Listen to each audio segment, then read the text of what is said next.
Hello everyone, welcome to our Golu 2020 virtually. Our theme for this year is Story of Nalan and Damayanti. This is from Nishada Purana. This is narrated by Rishi Shrestha to Yudhishthira during the exile of Pandavas. When Yudhishthira was very much depressed that because of his gambling, not only him but also his family members had to suffer. So for that, Rishi Shrestha said, no one can win over the destiny. So if you are destined to lose it this way, it cannot be prevented. But what is in your hands is to stick to the path of righteousness. And a similar thing happened thousands of years ago to King Nala, and he stuck to the path of righteousness, and he got back whatever he lost, and also grew up well further. The doll in the boat is actually a scene from Ramayana. This is to say convey the fact that Sita Devi, who is an incarnation of Bhuma Devi Tayar, herself has taken the example of Damayanti when she wanted to go along with her husband to the forest because she felt like that's the right thing to do for a wife to stay with her husband always. So did Damayanti years before. So that means Nala Damayanti were there well before the period of Ramayana. And it also shows the greatness of Queen Damayanti, that God's incarnation is taking an example of a human, mere mortal. So how great she must be for this to happen. Let's move to the story. We'll begin with the crowning of Nala as the king of Nishada Empire, and he is a very just king and rules the kingdom really well. He is the most handsome of all during that period, and he had learned all the 64 kinds of arts. One day on his hunting expedition, he came across a very different, unique swan, which was also able to talk in human language. Told him that the princess of Vidarbha Empire, Damayanti, would be the right match to get married. She is very beautiful, very intelligent, and very good-natured person. And it immediately flew off to Damayanti and told her that King Nala would be the right husband for her, and all his positive attributes were explained to her by the swan. Since then, Damayanti had Nalan in her thoughts, and soon her friends learnt this and also conveyed the same to her parents. So parents dutifully organized the Swayamvaram for Damayanti, where they invited Nalan. And for the Swayamvaram, even the Devas like Indra Deva, Agni Deva and others had come down to earth to try their luck to marry Damayanti. This shows how great she was, and even the Devas wanted to marry her. So what they did was ask Nala to inform Damayanti that the Devas have come down to marry her, and whom would she choose among them, so that she can make up her mind just prior to the Swayamvara. Nalan asked how that would be possible for him to enter her room and inform her. So the Devas conferred him with powers of invisibility, so nobody could see him, and he could go to Damayanti's room and convey the message what the Devas had sent him for. Damayanti replied that she seeks pardon from all of them, as she has made up her mind to marry King Nalan. Um, she cannot marry any of them. And then she also inquired who this person was, and he introduced himself as King Nalan, and returned back to the Devas, and gave her reply to them. And so the Devas immediately changed their form to Nalan. So all of them appeared like Nalan. And during the Swayamvaram, Damayanti was initially confused whom to garland, because all of them appeared alike. But immediately she thought of a plan. Like all the Devas, none of their feet were on the ground. Whereas Nalan, being a mere mortal human being, his feet alone was on the ground. So she could make out that this is the true Nalan, and she married him. She chose him and married him. Devas were very happy to know how intelligent she was, and they gave their blessings to the newly wedded couple with all their heart, and the wedding took place in a grand manner.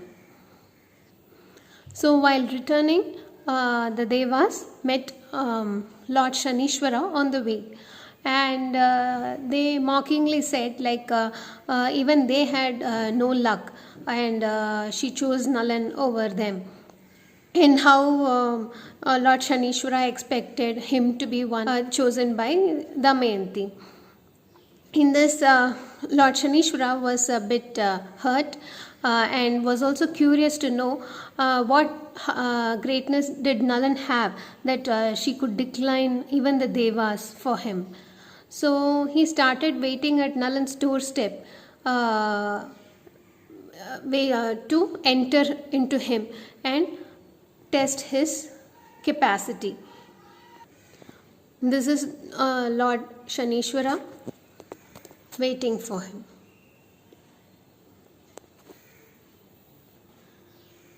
But years passed. Good health is defined as a state of social, mental, and physical well-being. And when one has purity in their thoughts, speech, and actions, they cannot fall sick. And effects of Lord Shanishwara is sickness in either or all of these three spheres. As King Nala was practicing this purity of thought, speech, and action, which is called Acharam, so Lord Shanishwara could not enter him and trouble him. So years passed. He was running his kingdom very nicely, ruling the kingdom very nicely, very just, and it was very prosperous. And he also had a son and a daughter with Damayanti. But things will not be the same always. So one day, when he was returning after the rounds of his capital, so prior to entering his palace, he washed his feet, but he failed to do it properly, and with that excuse, Lord Shanishwara entered him, and from then on, all his thinking had changed. He started talking rudely, he started making bad decisions. In the meantime, his brother Pushkaran, the king of Pushkara kingdom, was always jealous of him and wanted to win him or snatch his kingdom away from him. But he knew he could not wage a war and win it. So he was planning to use gambling to snatch away the kingdom from Nalan. So he gave an invite to Nalan for a dinner and followed by gambling session, for which Nalan accepted the invitation against the advice of Damayanti. So the trick was initially Pushkaran lost all the games. So he finally he was left to the state of not having anything other than his own kingdom, and so he said like the last game would be over their kingdoms, for which Nalan frantically refused, that that is not right to pledge their kingdom.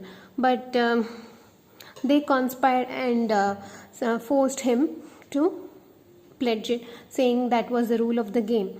So he had to pledge his kingdom, and final game, Nalan lost, and everything was snatched away by Pushkar. This was the plot he actually planned to, the king of Pushkar. So Nalan had to leave for forest. His ministers, Nalan's ministers, advised him to wage a war against Pushkar and get back his kingdom. But Nalan declined, saying that because of his mistake,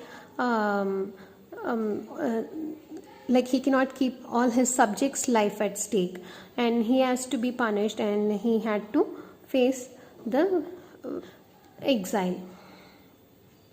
And he also sent for Vidarbha kingdom, asking them to take his wife and children to her parents' home. But Damayanti frantically refused to go with them. So they sent their kids to Ram's parents' place, the palace of Vidarbha kingdom, and Nalan and Damayanti set for the forest. But Nalan was not at all willing to take Damayanti along. He thought like she should not suffer for his mistake. But Damayanti insisted that a wife should always stay with her husband. That is her duty, and that's where she finds happiness and fulfillment.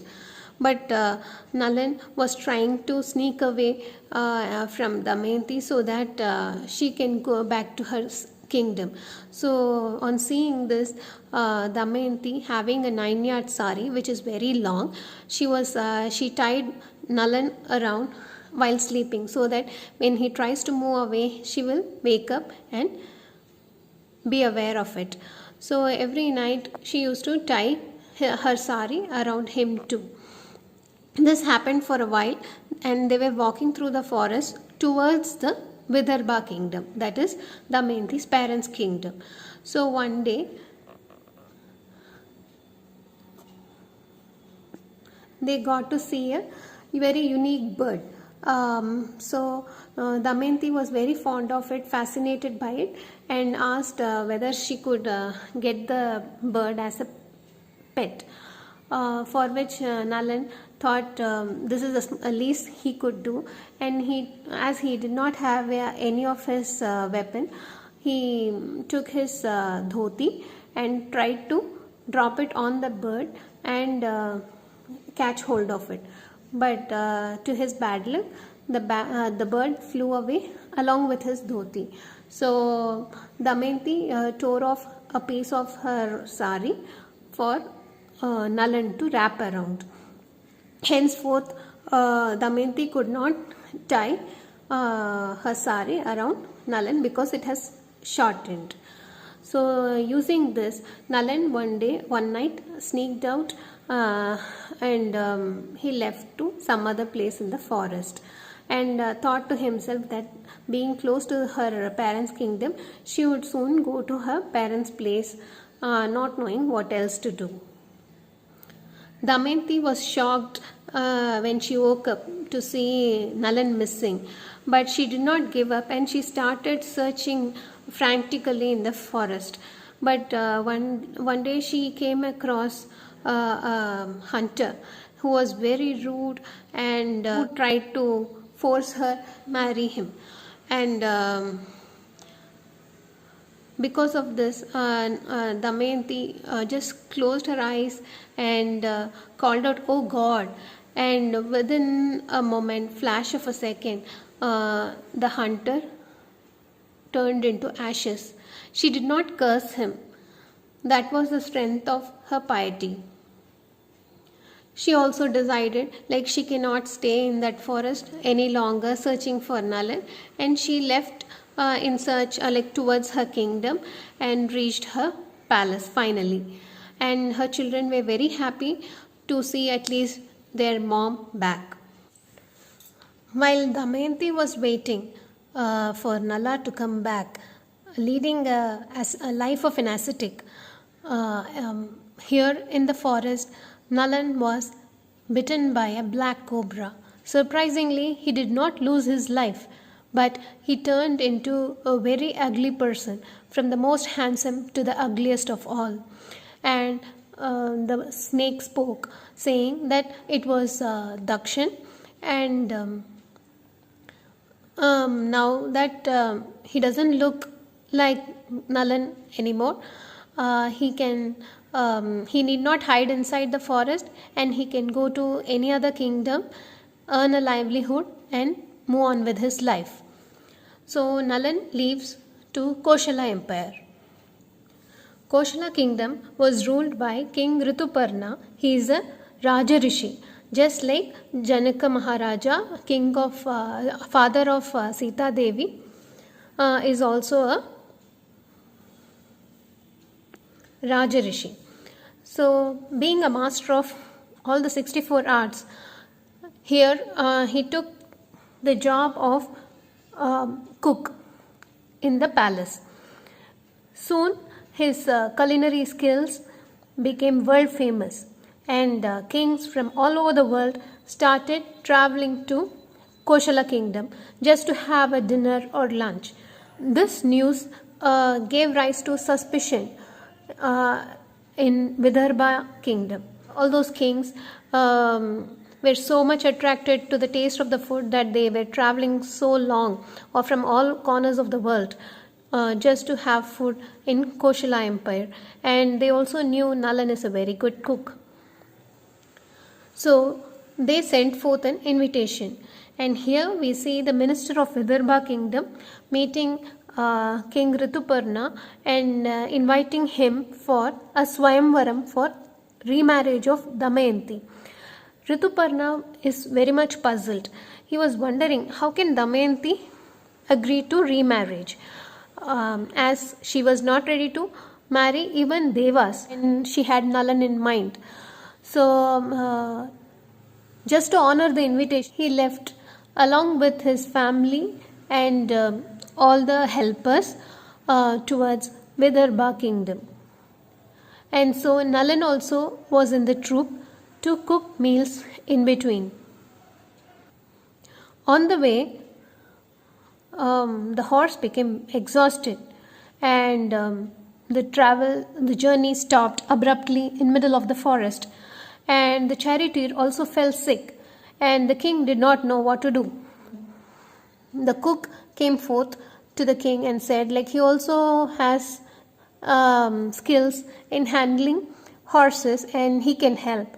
So the king gave the permission, and the cook, he gave food to the horses and water to them and patted them and told something in their ears, and soon the horses freshened up and they were ready for the journey.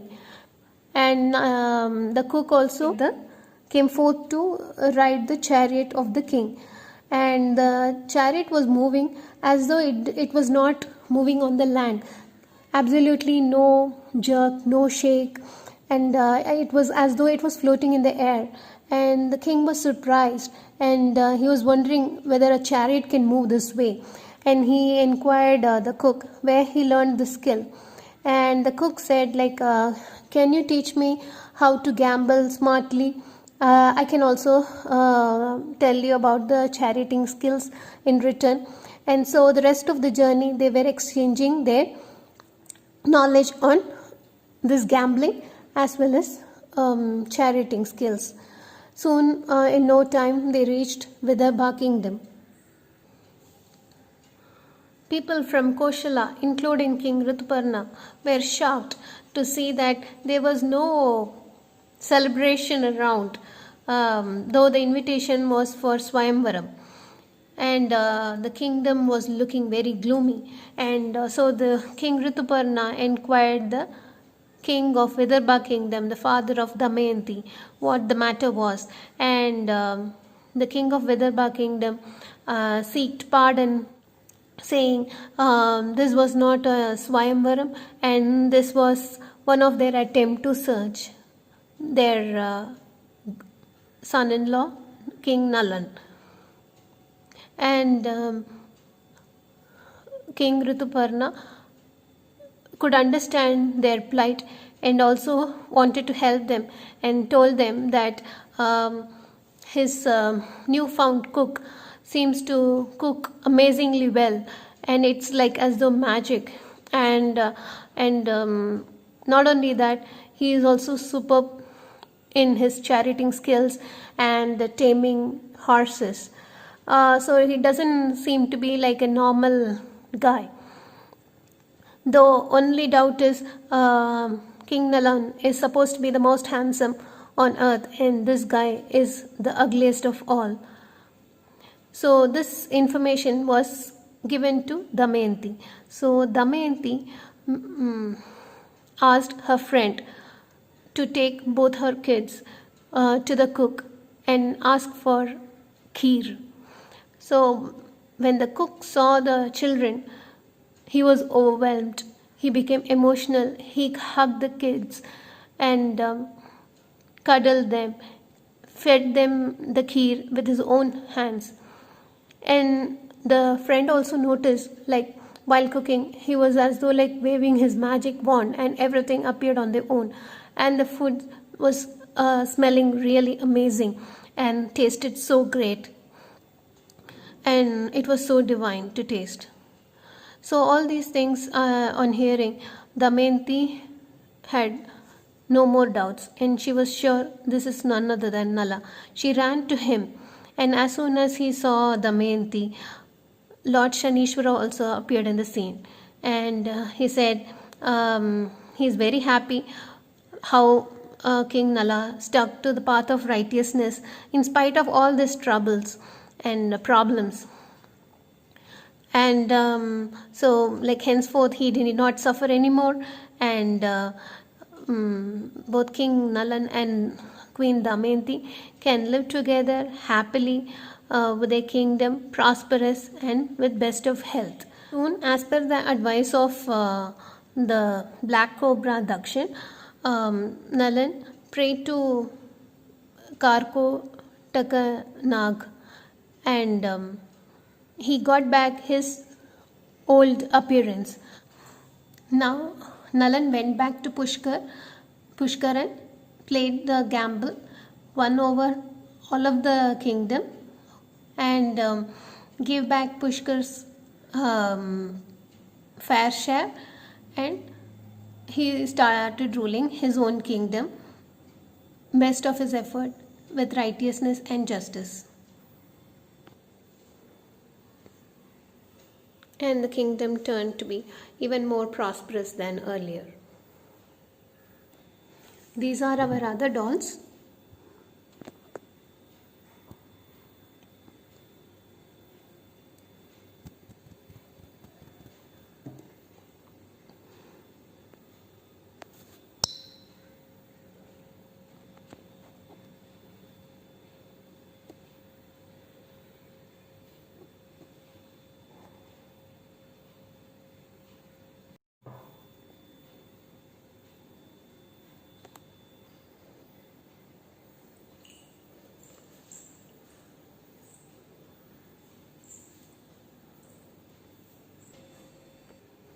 Hope you enjoyed the video. Thanks for watching.